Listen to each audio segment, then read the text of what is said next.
नमस्कार दोस्तों। हम में से ज्यादातर लोग भगवान को सिर्फ एक शक्ति मानते हैं, एक ऐसी ताकत जो हमारी इच्छाएं पूरी कर दे। लेकिन क्या कभी आपने ये सोचा है कि अगर भगवान हमें देने के लिए नहीं बल्कि हमें बदलने के लिए हो तो? अगर उनका असली काम हमारी मांग पूरी करना नहीं बल्कि हमें हमारी सच्चाई दिखाना हो तो? और अगर ऐसा है तो फिर भगवान शिव सबसे अलग क्यों है? क्योंकि वो ना महलों में रहते हैं, ना आभूषणों से सजे होते हैं, बल्कि वो श्मशान में रहते हैं, भस्म लगाते हैं, गले में सांप रखते हैं और फिर भी सबसे शांत और सबसे शक्तिशाली माने जाते हैं। कहानी शुरू होती है उस समय से जब कुछ भी नहीं था, ना समय, ना आकाश, ना धरती, सिर्फ एक अनंत शून्य। और उसी शून्य में एक ऊर्जा थी जो दिखाई नहीं देती थी, लेकिन वही सबसे पहली सच्चाई थी। वही शक्ति आगे चलकर शिव के रूप में जानी गई, जिन्हें आदि देव कहा जाता है, यानी जिनका कोई आरंभ नहीं और शायद कोई अंत भी नहीं।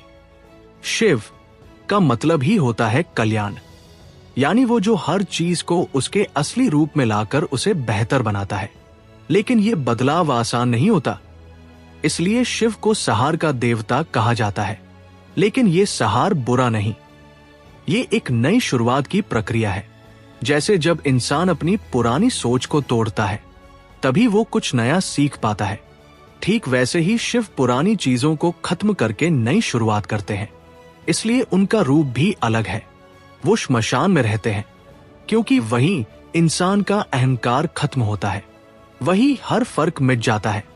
और शिव हमें यही सिखाते हैं कि जो चीजें हम सबसे ज्यादा पकड़ कर रखते हैं वो एक दिन खत्म हो जाएंगी। उनकी जटाओं में बहती गंगा सिर्फ एक नदी नहीं बल्कि एक शक्ति है। जब गंगा पृथ्वी पर आई तो उसकी गति इतनी तेज थी कि वो सब कुछ नष्ट कर सकती थी, लेकिन शिव ने उसे अपनी जटाओं में रोक लिया।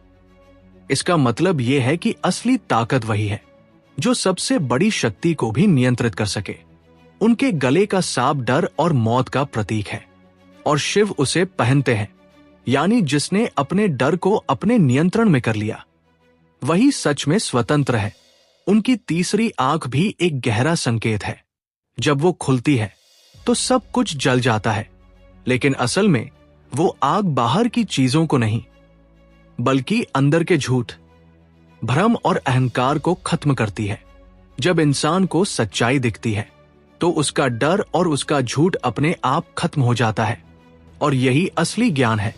लेकिन शिव का सबसे बड़ा उदाहरण तब मिला जब समुद्र मंथन हुआ। अमृत पाने के लिए देवता और असुर एक साथ आए, लेकिन सबसे पहले जो निकला वो अमृत नहीं बल्कि जहर था, इतना भयानक कि पूरी सृष्टि खत्म हो सकती थी। उस समय कोई आगे नहीं आया, लेकिन शिव आगे बढ़े।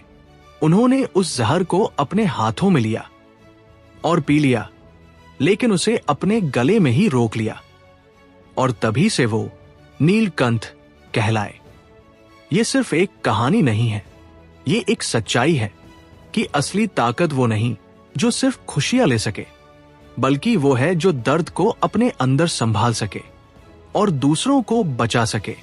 शिव ने हमें यह सिखाया कि अगर हम दूसरों के लिए कुछ सह सकते हैं तो वही सबसे बड़ी शक्ति है। शिव का तांडव भी अक्सर गलत समझा जाता है। लोग इसे विनाश का नृत्य कहते हैं, लेकिन असल में ये एक साइकिल है। जब पुराना खत्म होता है तभी नया शुरू होता है। जैसे रात के बाद सुबह आती है, वैसे ही हर अंत के बाद एक नई शुरुआत होती है। और शिव हमें ये सिखाते हैं कि बदलाव से डरना नहीं चाहिए, क्योंकि वही हमें आगे बढ़ाता है।